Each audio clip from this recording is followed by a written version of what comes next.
Welcome to the Quick Actions in TaxDome series. This is a series that's going to show you a very specific action in TaxDome that you can take in 5 minutes or less. So this particular training is going to be how you can customize the client portal settings inside TaxDome. So let's say that you have a client that maybe has multiple contacts and different signers, or maybe they are in need of help with their password. This training is going to show you how to handle all of those types of nuances, and this is something that can look different for every single client. So let's go ahead and click into one of our clients, and we're going to go over to our contact side. So, and the first thing you'll notice is the ability to change your signer priority or add contacts directly here. The signer priority is really just a way to show you who's going to be signing as signer 1 versus signer 2. You can drag and drop those as you need to. The second thing you can do here is if you go in to any of your signers, and of course we want to make sure that they have all of these turned on if you want them to have the full ability to log in, be notified, as well as for their emails to come in here so that you're able to view all of their emails. Then if you go into the right-hand side here, you're going to notice a couple of options. The first one is a reset password. So if the client is struggling to reset their password, you can come in here at any point and help them. It's just a very quick, simple link, and you can send that straight from here to them. The second thing you can do is notification preferences. This is really great, especially if you do have things like third parties on here, or maybe you have a primary business owner or a primary spouse, but you still need to have the other spouse or business owner on here, but one of them is going to be kind of your primary contact. You can go in here and you can update to say maybe they don't need to be notified about organizers or invoices.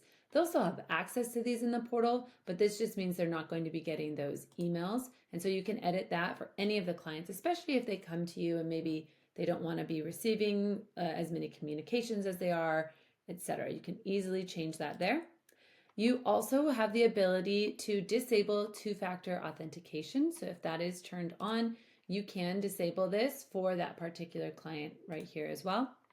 And then lastly, you can disable the signatory authority. So if you have a specific document that you are sending out that maybe you only need one of them to sign, you can disable that. And then you can always very quickly go back in and enable it. So it really does allow you to customize when you do need maybe 2 signers versus when you maybe just need 1. You can always go in and you can change that here as well.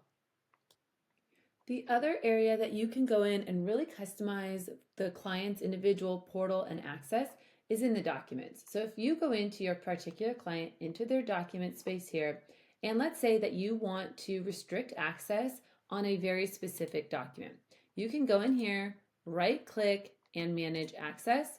And this is going to allow you to update both at the team level as well as at the client level. So you can change this to allow them to not have any access, to be able to view it, or to edit it as well. So that is another option that you have in order to be able to really control that document access as well as the visibility. This can be especially helpful for businesses where maybe there are different partnership documents or things like that that you want to make sure that you are limiting that access to, or especially with a third party as well. So keep in mind, there are a lot of other things you can customize. When you go into the account here, this is where you really do have control over how you're communicating with the client. So what are the communications, the chats that you're sending to them?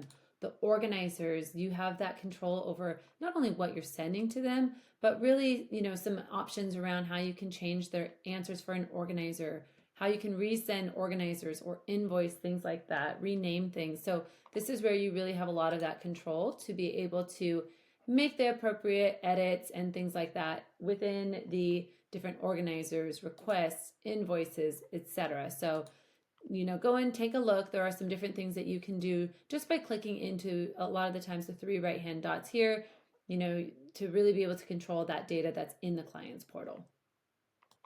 So that's it for this training. If you have any questions, make sure you post those below, and make sure you hit and subscribe so that you can stay and follow along for all of our how-to videos in this series.